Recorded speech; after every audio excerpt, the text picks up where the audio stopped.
নমস্কার সবাইকে, আবারও আমার রান্নাঘরে আপনাদের স্বাগত।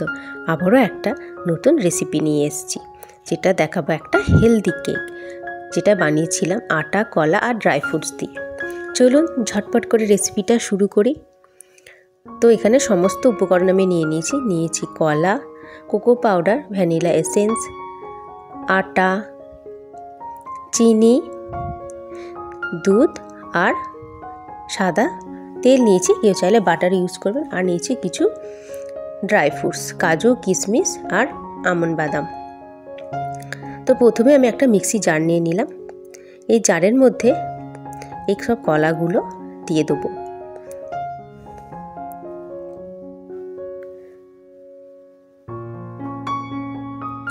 কলাগুলো সব দিয়ে দিলাম।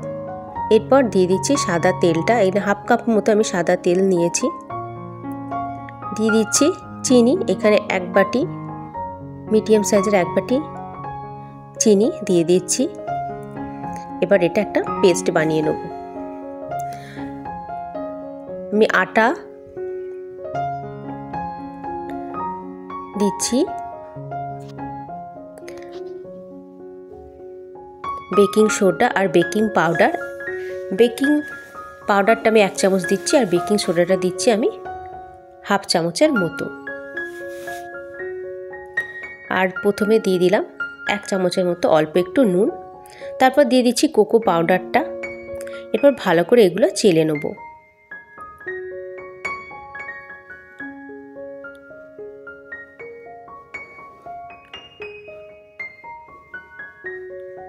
ভালো করে মিহি করে চেলে নিচ্ছি।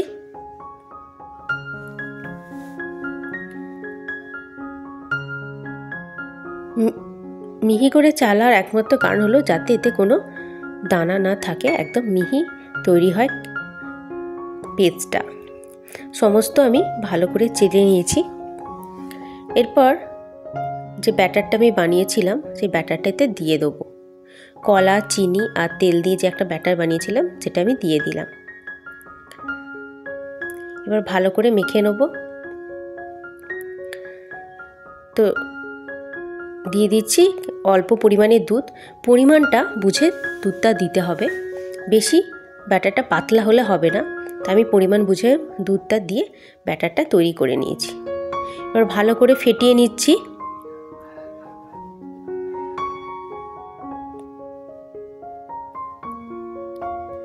ভালো করে ফেটিয়ে নেওয়ার পর আমি 1 চামচের মতো দিয়ে দিচ্ছি ভ্যানিলা এসেন্স। ভ্যানিলা এসেন্সটা অপশনাল, ভালো লাগলে দেবেন, না হলে দেবেন না।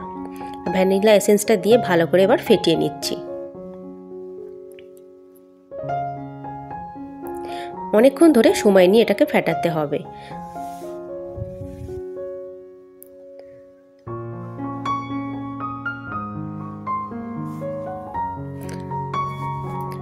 সময় নিয়ে আমি এটাকে ফেটিয়ে নিচ্ছি। দেখুন ব্যাটারটা ঠিক এইরকমভাবে তৈরি হবে, বেশি ঘনও না আবার বেশি পাতলাও নয়। এবার আমি একটা কেক টিন নিয়েছি। কেক টিনে ভালো করে আমি তেল ব্রাশ করে দিচ্ছি।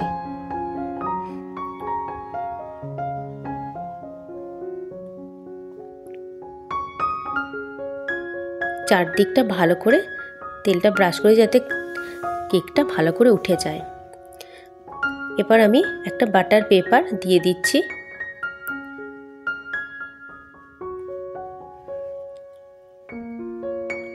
এখানে কেউ চাইলে ময়দা গুঁড়োও দিয়ে দিতে পারেন, কিন্তু আমার কাছে বাটার পেপার ছিল তাই আমি বাটার পেপার দিয়ে দিচ্ছি। তারপর ব্যাটারটা আমি এবার সব দিয়ে দেবো, ঢেলে দেবো আস্তে আস্তে।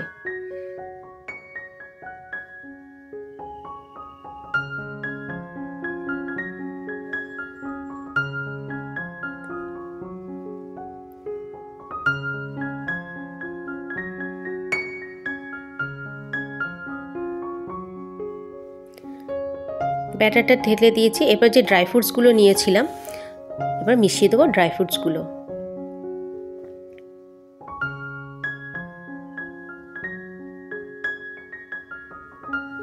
প্রথমে কিশমিশ দিয়ে দিলাম, তারপর কাজু বাদাম, তারপর আমন্ড বাদাম কুচিগুলো দিয়ে দিলাম।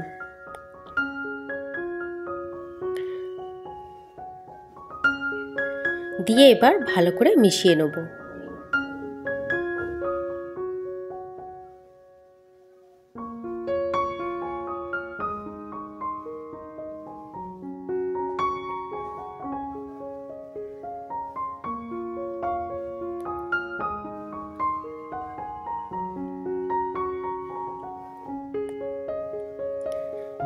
মিশিয়ে নেওয়ার পর আমি এরকম ভালো করে ঝাঁকিয়ে নেবো যাতে কেকটা ভালো মতো বসে যায় নিচে। 2-3 বার ভালো করে ঝাঁকিয়ে দেবো। তা উপর থেকে আরও কিছু ড্রাই ফ্রুটস আমি দিয়ে দিলাম।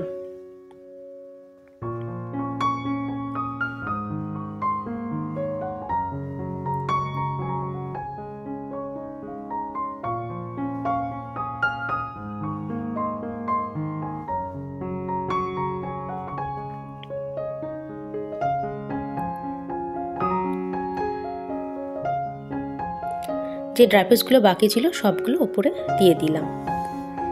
এরপর আমি মাইক্রো ওভেনটা প্রিহিট করে রেখেছিলাম 10 মিনিটের জন্য। তো মাইক্রো ওভেনে আমি দিয়ে দিলাম। আমি 180 ডিগ্রি সেন্টিগ্রেডে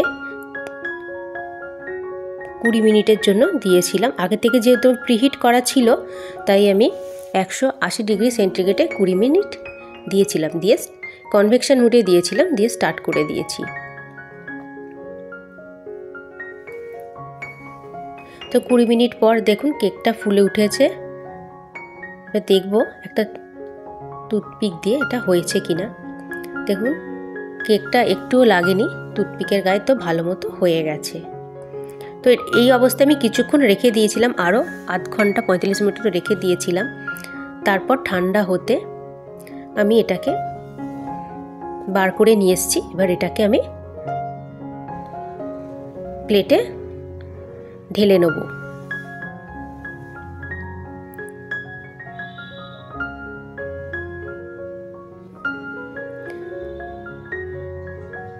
একটা প্লেট উল্টে এবার তার উপর রেখে এটাকে আস্তে আস্তে ঢেলে নেব আমি।